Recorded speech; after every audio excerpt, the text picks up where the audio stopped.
आपकी तरफ से नून के ही बाकी लोगों की बताओगे बहुत, तो वो प्रोग्राम में ज्यादा उम्मीदवार जाएंगे ना ताजिब राजी, तो लगता है कि प्लान करके प्रोग्राम में ज्यादा उम्मीदवार जाएंगे ना ताजिब राजी, तो लगता है कि प्लान करके लेकिन आप ऐसा करें कि आप अपने बात करनी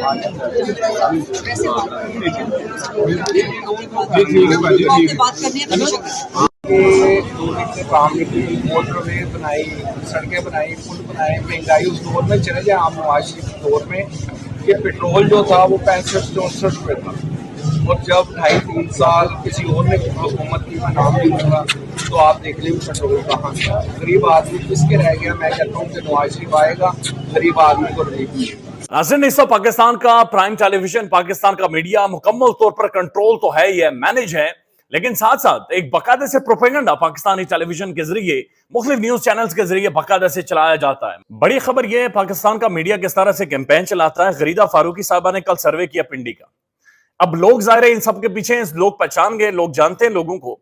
तो गरीदा फारूकी साहबा ने दिखाया कि पिंडी में बहुत ज्यादा मकबूल है मुस्लिम लीग नून। अब एक शहरी ने वीडियो बनाकर वायरल कर दी है और वो दिखा रहे हैं कि किस तरह से गरीदा फारूकी के पेड इलेक्शन सर्वे का कट्टा चिट्टा खुला है, और वो बता रहे हैं कि किस तरह से पेड यानी गरीदा फारूकी साहबा बाकायदे से गाइड कर रही हैं, बता रही हैं, समझाकर सर्वे कर रही हैं। पेरोल पर ऐसा महसूस हो रहा है कि गरीदा फारूकी साहबा हैं और किसी की हिदायत के ऊपर काम कर रही हैं। आज जो ट्वीट इस बारे में हुए हैं वो ये हैं कि गरीदा फारूकी के पेड इलेक्शन सर्वे का कट्टा छट्टा भी खोल दिया रावलपिंडी की आवाम ने। लोगों को जबरदस्ती जनाब बुलवाया जा रहा है उनसे, और अल्लाह का वास्ता माइक पर ये बोलें कि नून लीग को सपोर्ट करनी है। और ये सारी वीडियो भी आप देखें, सारा माहौल देखें कि किस तरह से इस मुल्क के अंदर बाकायदा से कैंपेन चलाई जा रही है, जो कि मीडिया को इस्तेमाल करते हुए चलाई जा रही है। पाकिस्तान के प्राइम टेलीविजन खासतौर पर जियो न्यूज के ऊपर एक मखसूस किस्म का बयानिया बनाने की कोशिश की जाती है। पाकिस्तान के अगर शाहजेब खानजादा साहब के गुज़श्ता 8 से 10 प्रोग्राम्स आप देख रहे हैं तो एक तरफ उन्हें खासी परेशानी है, बहुत ज्यादा परेशानी है उन्हें कि मुस्लिम लीग नून फील्ड में क्यों नहीं आ रही, मुस्लिम लीग नून कैंपेन क्यों नहीं कर रही, मुस्लिम लीग नून बातचीत क्यों नहीं कर रही। गरीदा फारूकी साहबा को मसला यह है कि लाहौर के अंदर नून लीग के बैनर्स क्यों नहीं लगे हुए, लाहौर के अंदर मियां दे नारे वजनगे, ऐसे प्रोग्राम्स क्यों नहीं हो रहे, बाकायदा से धमाल क्यों नहीं मचा हुआ नून लीग के हवाले से। लेकिन साथ साथ बाकायदा से मखसूस रिपोर्टर्स को बुलाकर एक खबरें दी जाती हैं और उनसे एक कैंपेन चलाई जाती है। मिसाल के तौर पर इमरान खान के हवाले से जियो टेलीविजन पर एक खबर चलती है और खबर यह थी कि इमरान खान ने अडयाला जेल के अंदर इलेक्शन कमीशन ऑफ पाकिस्तान के जो हुकाम थे उन्हें धमकाया है, उन्हें धमकियां दी हैं, और कहा गया कि इतनी शदीद नोयत की धमकियां थी कि इलेक्शन कमीशन ऑफ पाकिस्तान के जो लोग थे वो बाकायदा से डर गए, वो सहम गए कि इमरान खान किस तरह की बातचीत कर रहे हैं, किस तरह की गुफ्तगू कर रहे हैं। असल मामला कुछ और था। एक तो बड़ा मसला यह भी है कि कुछ चंद मखसूस साफियों को, मखसूस रिपोर्टर्स को अडयाला जेल के अंदर रसाई दी जाती है और वो बाहर निकलकर किस तरह की रिपोर्टिंग कर रहे हैं, ये भी अपने आप में एक सवालिया निशान है। लेकिन खान के हवाले से जो कहा गया कि अडयाला जेल के अंदर उन्होंने इलेक्शन कमीशन ऑफ पाकिस्तान के हुकाम को धमकियां दी हैं, उसके हवाले से फवाद चौधरी साहब ने आज कहा कि एक सवाल के जवाब में फवाद चौधरी का कहना था कि इमरान खान ने इलेक्शन कमीशन हुकाम को कभी कोई धमकी नहीं दी। यह भी कहा था कि इससे मुतासिब और बेईमान इलेक्शन कमीशन कभी नहीं देखा। इमरान खान ने मेंबर इलेक्शन कमीशन सिंध से कहा था कि आपके खिलाफ जुडिशल काउंसिल में रेफरेंस पेंडिंग है। तो इमरान खान ने यह कहा कि आपके खिलाफ जुडिशल काउंसिल में एक रेफरेंस पेंडिंग है। लेकिन पाकिस्तान में यहां पर यह खबरें रिपोर्ट की गई टेलीविजन के जरिए कि इमरान खान ने इलेक्शन कमीशन ऑफ पाकिस्तान के हुकाम को धमकाया है, उन्हें कहा है कि जब बाहर निकलूंगा आपको छोड़ूंगा नहीं, आपके ऊपर आर्टिकल 6 लगा दूंगा, तबाही मचा दूंगा, आपका पीछा करूंगा, आप लोगों का ताकुब करूंगा।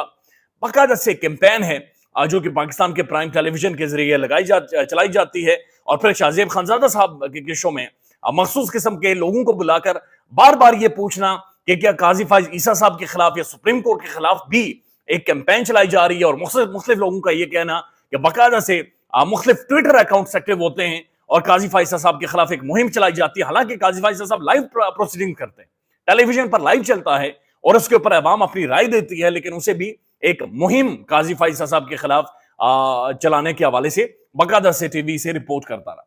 बात यहां पर खत्म नहीं होती, बल्कि जावेद चौधरी साहब ने तो हद क्रॉस कर दी। यानी जावेद चौधरी साहब यकीनी तो यानी उन समझ नहीं आ रही किस फ्रस्ट्रेशन में, किस परेशानी में आज उन्होंने एक और शुरली छोड़ी है। और उनकी शुरली यह है कि अडयाला जेल के अंदर इमरान खान अचानक रोना शुरू हो गए और इमरान खान इतने रोए कि हद क्रॉस हो गई।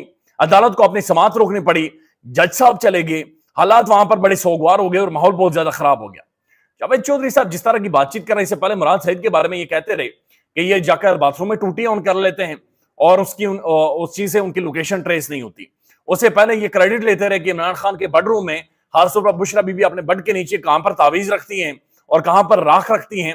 इस हवाले से पूरी एक कैंपेन जावेद चौधरी साहब चलाते रहे और पाकिस्तान का प्राइम टेलीविजन यानी इमरान खान के कुत्ते के अलावा उन्होंने हर बंदे का इंटरव्यू किया। इमरान खान के मुलाजिमीन का, बन्नी गाला का, सिक्योरिटी इंचार्ज का, हर बंदे का इंटरव्यू, और हर बंदे के इंटरव्यू में सवालात यही थे बुशरा बीबी क्या करती थी, कुत्ते वो बकरे किधर से आते थे, कुत्ता क्या करता था और कुत्ता क्या नहीं करता। तो एक बाकायदा से कैंपेन पाकिस्तान के प्राइम टेलीविजन, पाकिस्तान के न्यूज चैनल्स के जरिए, मुख्तलिफ साफियों के जरिए इमरान खान साहब के हवाले से शुरू करवाई जा रही है, जो कि इस वक्त पूरे पाकिस्तान में चल रही है।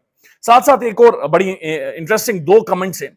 एक कमेंट है बिलावल भुट्टो जरदारी साहब का। गुज़श्ता दिन जब काशिफ अब्बासी साहब का शो था और शो में उनसे जब काशिफ साहब ने यह पूछा कि क्या आप इमरान खान से बातचीत करेंगे, आप जमहूरियत के बड़े चैंपियन बनते हैं, जमहूरियत की बातचीत करते हैं। उन्होंने कहा नहीं जी, मैं खान से बातचीत नहीं करूं, वो हमें चोर कहता है, वो हमें चोर डाकू कहता है। तो इस पर काशिफ साहब ने यह कहा फिर वो आपसे नहीं मिलेगा। लेकिन साथ साथ जब उन्होंने बिलावल भुट्टो जरदारी साहब ने यह कहा कि हमारा मंशूर यह है कि जब हम आएंगे तो 300 यूनिट तक फ्री बिजली देंगे, तो ये प्रैक्टिकली इंपॉसिबल है, चूंकि पाकिस्तान में ऐसा हो नहीं सकता। हमारी मईशत को IMF कंट्रोल करता है, हमारी मईशत को IMF मैनेज करता है, और जाहिर है जो भी पाकिस्तान के अंदर सब्सिडी दी जाती है पहले IMF से इजाजत ली जाती है, बगैर IMF के नहीं हो सकता। तो इस पर बिलावल भुट्टो जरदारी साहब उन्होंने कहा हम ख्वाब तो दिखा ही सकते हैं ना, हमने ख्वाब दिखाना है, बस शुरू नहीं छोड़ देनी, हमने कैंपेन करनी है, हमने मुल्क के अंदर एक माहौल बनाना है और वो माहौल बनाकर आगे चलना, और ये सब कुछ जो कुछ हो रहा है बस ये इतना ही काफी है, यानी इसी तरह से हमने चलाना है। तो ये बड़ा एक अजीबो गरीब सा कमेंट था बिलावल भुट्टो जरदारी साहब का, जिन्हें काशिफ साहब के शो में बाकायदा से मच्योर दिखाने की, पढ़ी लिखी शख्सियत, एक बड़े पॉलिटिकल विजन वाली शख्सियत दिखाने की कोशिश की गई है।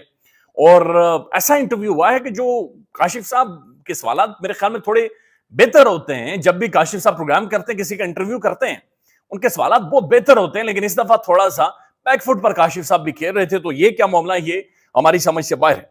साथ साथ एक और मामला हुआ, अडयाला जेल के अंदर कार्रवाई डाली गई है, और अडयाला जेल के अंदर यह कार्रवाई डाली गई कि इमरान खान साहब को जेल के अंदर ही GHQ हमला केस में गिरफ्तार कर दिया गया है। और ये उस टाइम का ये सारा मामला है जब इमरान खान साहब असल में खुद पकड़े गए थे। 9 मई वाले दिन इमरान खान साहब खुद गिरफ्तार हुए थे, इस्लामाबाद हाईकोर्ट से गिरफ्तार हुए थे। एक बड़ी कंट्रोवर्शियल इमरान खान साहब की गिरफ्तारी थी, लेकिन फिर उन्हें अडयाला जेल में कैद इमरान खान को GHQ हमला केस में दोबारा से उनकी गिरफ्तारी डाल दी गई है। GHQ हमला केस में इमरान खान के जिस्मानी रिमांड की सजा मुस्तरद हुई है। इंसदादी दहशतगर्दी की अदालत के जज मलिक इजाज आसिफ की 9 मई मुकदमात की तफ्तीश अडयाला जेल में ही करने की हिदायत। अब एक और अहम तरीन मामला है, और वो उमर डार के हवाले से है। उमर डार अचानक से पुलिस ये कहती है कि वो मौजूद है हमारे पास, मंजर आम पर आ जाते हैं। उमर डार वही हैं जिन्हें कैफे एलांटो से उठाया गया, वो अपनी बेटी के साथ, अपनी बेगम के साथ वहां पर मौजूद थे, वहां से गायब हुए और फिर कई दिनों तक वो गायब रहे। उनकी बेटी और उनकी जो मां है वो बाकायदा से अदालतों में जाकर दरवाजे खटखटाती रही। पुलिस का आज ये कहना है कि गुजरात से उन्हें गिरफ्तार किया गया है और उन्हें वो जेल में पुलिस की कस्टडी में मौजूद है। अब ये बड़ा अहम तरीन मामला है, कम से कम अदालतें ये पूछ सकती हैं कि आपको उठाया गया था, कहां पर रखा गया है। कैफे एलांटो से पूछ सकते हैं कि CCTV वीडियो कहां पर है, लेकिन इस बारे में अभी तक कोई डिटेल्स, कोई चीज अभी तक मंजर आम पर नहीं आई है, बल्कि सिर्फ बातचीत हो रही है। अब एक और अहम तरीन खबर है, बल्ला तहरीक इंसाफ का जो इंतखाबी निशान है उसकी प्रोसीडिंग्स इस वक्त चल रही हैं।